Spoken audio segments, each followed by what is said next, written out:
the Daily Bread Devotions. Today's reflection with Pastor Jeff Eliscopides. Brad Jeff, muli paumanhin. Napahaba-haba ang ating talakayan sorry. Nawala. Mahina ang signal ni Pastor. Tawagan natin ulit. Pero maraming salamat po sa lahat ng mga Happy Anonymous natin habang inaantay natin si Pastor.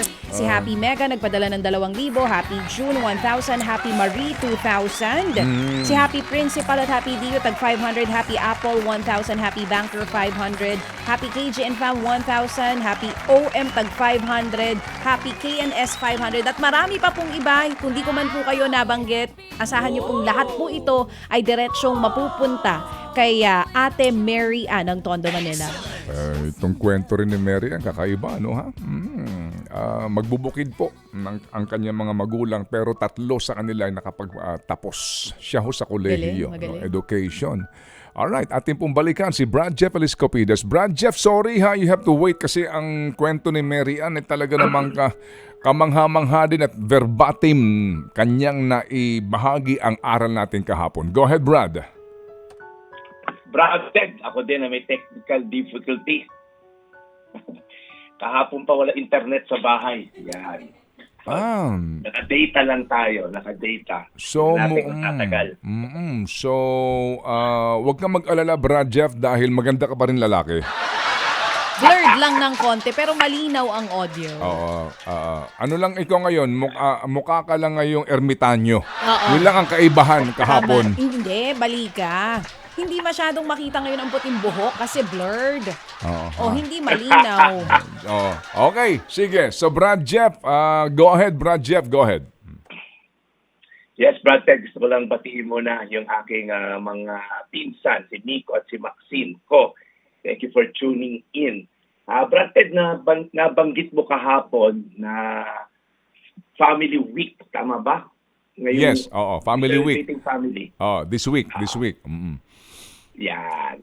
Maganda tong tema natin. Sa unang Timoteo 5:8, ang sino mang hindi kumakalinga sa sariling kamag-anak, lalo na sa sariling pamilya, ay tumatalikod sa pananampalataya at masahol pa sa hindi mananampalataya. Medyo mabigat to, Brad. Sabi, and evident to na nakikita natin sa mga winners natin. Brad Jeff, Brad, I have to cut you short ha. May problema tayo sa signal. Oo. Nagpuputol-putol.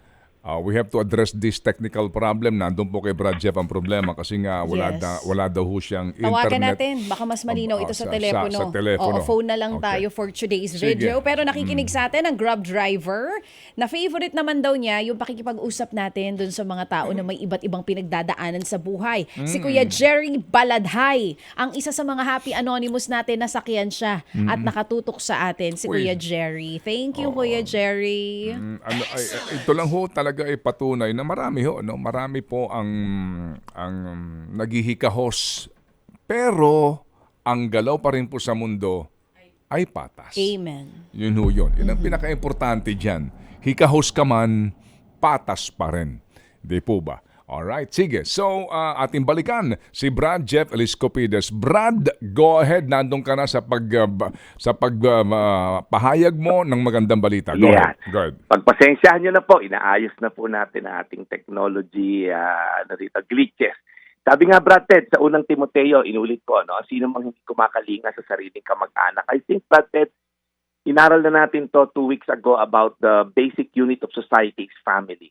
So minsan, may mga tao nakakalimot sa sariling pamilya na ang daming sinusuportahan sa labas, and yet dahil sa mga galit, unforgiveness, alam mo yon, yung napaso na rin siguro tayo sa pagtulong, ang nangyayari na totally kinalimutan na natin yung ating pamilya. Pero wag po, dahil ang versikulo na to, ito po ay galing kay Timothy, sabi, ang sino mang hindi kumakalinga sa sariling kamag-anak, lalo na sa sariling pamilya, ay parang tinalikuran mo raw yung pananampalataya mo. Kasi si Jesus nga, nung siya'y pinapako na sa krus, tinurn over pa niya ang kanyang ina kay Juan. Sabi niya, babae, ito ang iyong anak. Sabi niya kay Juan, Juan, ito ang iyong ina. So yung pagpapahalaga po sa pamilya ay napakahalaga. Sabi nga ng mga contestant natin kadalasan, para to sa tatay ko, para to sa nanay ko, para sa kapatid. Makikita mo yung selflessness Siguro kaya rin sila nire-reward ni Lord. At isa pa pong mahalaga, kaya natin dapat alagaan ang ating pamilya ay nagiging ehemplo po tayo sa susunod na henerasyon.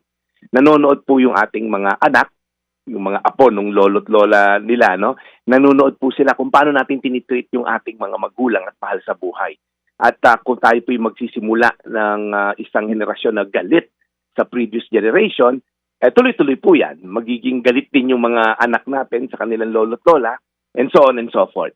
Kaya siguro itong pagpo-provide is just the basic health natin sa ating mga mahal sa buhay at pamilya, pero more than the provision, yung pong pagmamahal ba, yung emotional support, yung pong pagdalaw natin sa ating mga magulang, yung pong pagkalinga sa kanila sa oras ng pangailangan. Kaya again, ito po isang biblical truth at wag ho tayong gumaya sa mga taong tinalikuran na yung kanilang magulang dahil lagi sinasabi ni Brad Ted, hanggat buhay yung magulang nyo, naku po, pag nawala yan, saka nyo mararamdaman yung sayang yung mga panahon na tinalikuran nyo sila. So, tayo po'y manalangin na kung meron mga mag-anak na may galit sa isa't isa, na ito'y maghilom. Magkaroon ng kapatawaran, magkaroon ng pagbibigayan, how to overlook offense, and value the relationship more than the offense. Again, ulitin ko lang po, unang Timoteo 5:8, ang sino mang hindi kumakalinga sa sariling kamag-anak, lalo na sa sariling pamilya, ay tumalikod sa pananampalataya at masahol pa sa mga hindi mananampalataya. Tayo po'y manalangin, Panginoon, salamat po sa inyong kautusan na nagsasabi sa amin na dapat talagang i-honor namin, hindi lang yung magulang, but Lord, yung aming mga kapatid, kamag-anak, at Lord, tanggalin niyo po ang anumang mga galit, animosity, unforgiveness sa puso ng mga nakikinig naming taga-subaybay. Kung meron man silang galit sa magulang, sa kapatid, at kamag-anak, Lord, bigyan niyo po ng paghihilom at kapatawaran ang bawat sugat. Salamat po dahil alam namin na ito isang utos mo at ang sumusunod sa iyo ay may reward na naghihintay. Sa pangalan ni Jesus.